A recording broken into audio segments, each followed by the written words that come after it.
Hi everyone, Lyric here. I am the best-selling author of the business ethics book, Workplace Neurodiversity Rising, based on work I've been doing with organizations consulting on how to make their spaces more inclusive for neurodivergent people and really anyone with a brain, because neuroinclusion is inclusion for everyone with a brain, which is probably you.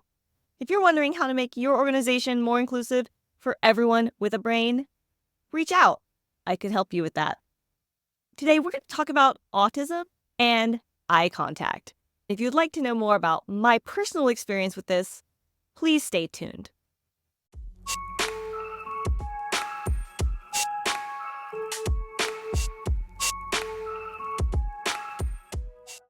Welcome back. Glad you're still here. So, with eye contact, for me anyway, I don't need to look at you to be able to understand what you're saying to me or hear you. Growing up, especially in school, I was often scolded for not paying attention, regardless of whether I was actually paying attention or not. Look at me. Eyes on me. Eyes to the front. Or, if you're drawing or doodling, you're not paying attention to what I'm saying, the teacher would say, failing to comprehend that a person's ears can work even if that person's eyes are elsewhere. That same teacher also thought one had to be sitting appropriately at your desk in order to learn, which is something I don't even do today. I'm sitting crisscross, knees up, feet under my butt in the chair. Feet on the floor. Don't slouch. Don't cross your legs in your chair. Be still. Be quiet. Don't make noise. Don't bounce your legs. You aren't looking at me. Go into the hallway. That's basically my elementary school experience in a nutshell. Out in the hallway, I could no longer hear the lesson. Why send me out of the classroom for not paying attention if you want me to be able to learn? Why do you need me to look at you when you are speaking? Questions that were never asked because questioning my teacher would have been punished as backtalk. My teacher wanted respect and felt that my refusal to look at her or be still and quiet whenever she spoke was disrespectful.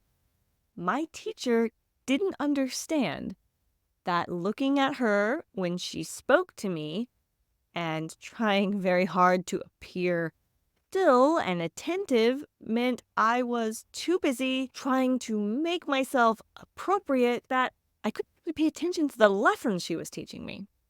My teacher didn't understand I was listening and that doodling, looking away, and splitting my attention was the only way I could actually maintain my focus in a busy and chaotic environment like a classroom.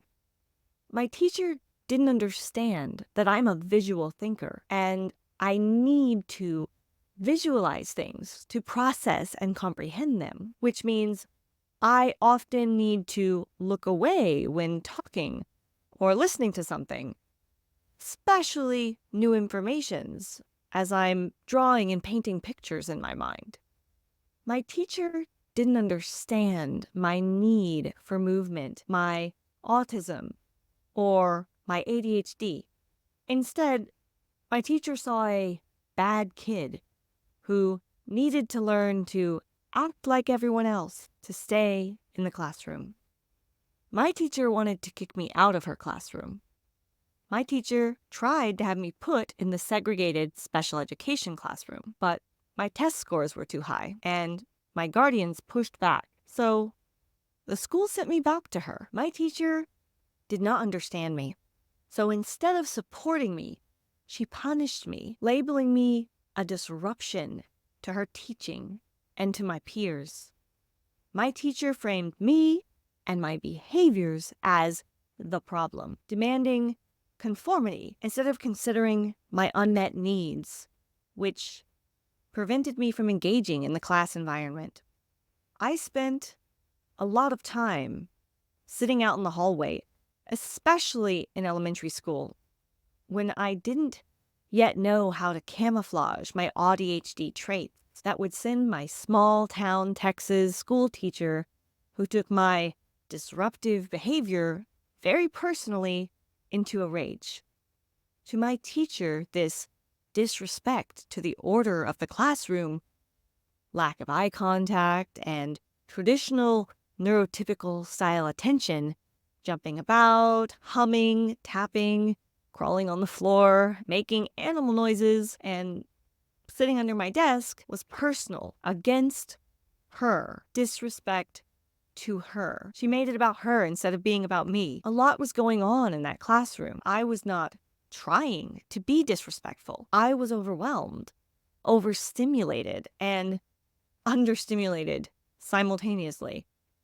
Despite the busyness and my need to move around to compensate for that busy environment, I was expected to sit perfectly still and quiet, something that had never been asked of me at home. So I didn't know how to do this. When I failed to sit perfectly still and quietly for hours upon hours all day, because I was incapable of doing so, something I needed more of, recess, time to run, move, get my excess energy out, was taken away from me. They set me up for failure. To be successful in the classroom, I would have needed more support, less criticism, more compassion, understanding, and more freedom, not more restriction. I needed a teacher who would let me stand up and move around or sit on the floor under my desk in a safe little nest when the classroom felt too loud or too bright or too overwhelming. I needed a teacher who would respect my needs to seek sensory input and who would allow me to bring sensory protection like sunglasses, which were not allowed in my teacher's classroom. I needed a teacher who didn't insist I give eye contact, staring at them when they give lessons, because doing so made every lesson go in one ear and out the other. I needed a teacher willing to let me doodle or do something else with my hands while they were teaching. Most of all, I needed a teacher who didn't see and treat me as the problem or an obstacle to their teaching ability. And I needed a teacher who didn't think and tell me that I was bad, because I was treated like the problem and told I was a bad kid over and over and over again. Eventually, I began to believe I was the problem and a bad kid. I took on the belief that I was a fundamentally flawed, damaged, inferior type of person, holding on to this truth as if it were one of the core defining characteristics of my personality. The belief planted by my first grade teacher has been challenging for me to reconcile. Though I no longer logically believe this about myself, thanks to learning I'm autistic a little over 7.5 years ago, I have adapted patterns of behavior from a lifetime of living my life as if my feelings, needs, and comfort were less important than that of everyone around me. And that's been hard for me to break. I'm healing and I'm growing and I'm learning to stand up for myself after a lifetime of being encouraged to make myself small. Some days there are victories, and some days I falter and I will fail terribly. But the more I practice, the more wins I experience. And the losses become more manageable and less painful. I'm not perfect, but I'm doing better than I was this time last year and better than several years ago when I first learned I was autistic, and better than several years before that when I had no idea I was autistic. I take baby steps, moving slowly, but I'm moving in the right direction. I hope you've enjoyed this video. It was a little bit of a different, more narrative and storytelling format. I write on Substack and I tell a lot of personal stories about my life growing up as an autistic person who didn't know they were autistic for 29 years of their life. And I wanted to bring one of those story style narratives over here to YouTube. Let me know what you think about this one, if you like the story format or if you like the original YouTube format. I just wanted to try something new, give it a go, and see how it worked. I have other stories I can tell about school and other things. If you would like more stories and more narrative style videos like this, just drop a comment. Let me know, and I will do that.